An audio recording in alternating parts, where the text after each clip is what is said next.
Well, next, let's queer up out of South Florida. Debate over proposed Wilton Manors Hotel moves to online forums. In this week's Out South Florida, online now and on stands as well, I dive into the comments section of the Wilton Hotel and Pool Club. An opinion in the city isn't as Kum-by-ya and unanimous as some would think. Most agree the hotel is needed. Opinions diverge when it comes to neighborhood impact. Dixie Highway is still only 2 lanes at the site, and that road backs up pretty quickly when 5 Points is congested, especially when a train is coming by. Some say those are just hiccups and there is no real traffic on Dixie. Queer News Tonight contributor Glen Weinzimer disagrees, saying there is plenty of traffic on Dixie and 5 Points, with 1 lane in each direction. Someone stops to make a turn and everything backs up. People cut through the CVS to avoid 5 Points.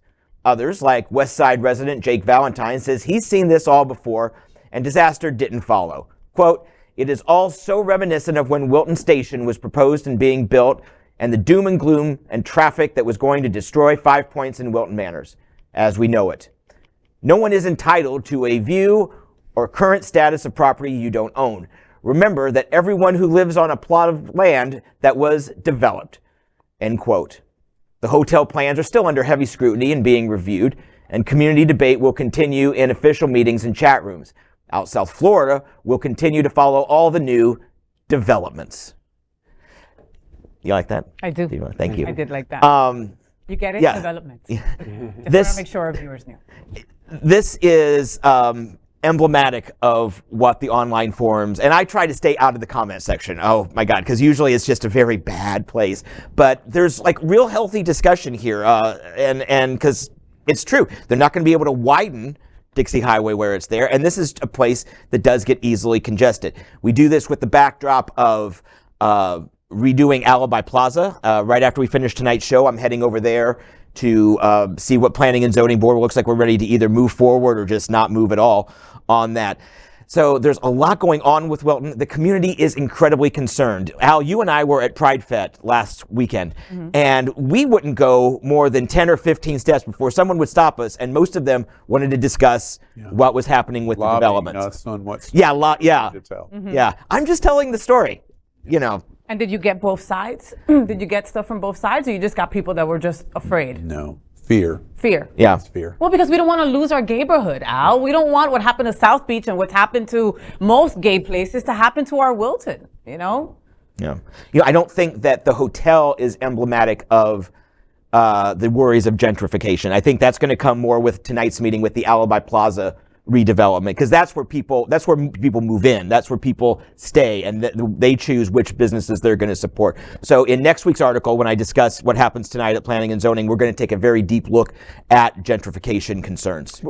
You know, the interesting about the hotel and the whole situation about that is change. Folks are often afraid of change. But the only thing that we have in world, in our life, is change. So change is inevitable. But the positive things that we have to now think about is now the new monies that come in with that hotel that can build into our community, that can hopefully build into better places for the gay folks to go to, better opportunities for folks to now see that we have a good dollar amount. The consumers can run things here. So let's give the consumer what they need. If we make this hotel a gay-friendly hotel, imagine what we are now forcing Wilton Manors to now make it for younger folks to be included in some of the business opportunities. And so so sometimes uncomfortableness comes with change, but uncomfortableness can bring positivity and great things. So whether you agree for the opportunity or not, just think about that and how we can better overall build our community. We're watching in fear a transition that is happening in Wilton Manors, where I think the train is already moving and it can't be stopped. I was a big student of Greenwich Village and the success of Greenwich, the Stonewall Park, the small Stonewall Park, the Stonewall Inn, the street that Stonewall is on.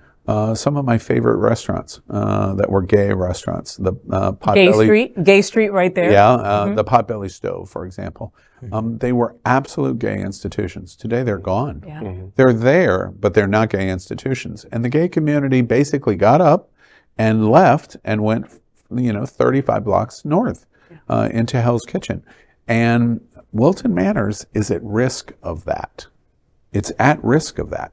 And when you have an average home price at mid 400s, and the cost of rent, etc., the only way that you continue to manage your community in the way that it currently sits is through business development. That's the only way, because tax base only increases when the real estate increases. And the more expensive the tax base comes from real estate, the less we push, or the more we're going to push the gay community out.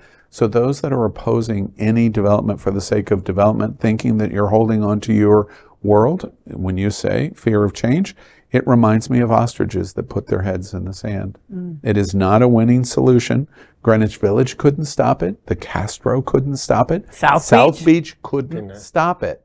Now, a hotel going into Wilton Manors at Dixie and Wilton Drive, who is going to patronize a hotel in Wilton Manors? Gay people. Absolutely, absolutely. It invests in our own community. Who, in the redevelopment of Wilton Shops, I'm not advocating either project, but if Wilton Shops redevelops with an apartment complex and ground floor shopping, who is going to shop in those shops? Gay people. And that is the way to expand your tax base and protect your neighborhood. Putting your head in the sand is not a good strategy. We are Queer News Tonight, the world's first and only live daily LGBTQ+ evening news show, brought to you from Happening Out Television Network. We operate in the same model of PBS and NPR, but for the LGBTQ+ community. We educate, inform, and entertain by supporting the 10 pillars of our LGBTQ+ community, with more than 100,000 a week watching us on Roku, Apple Television, and other channels.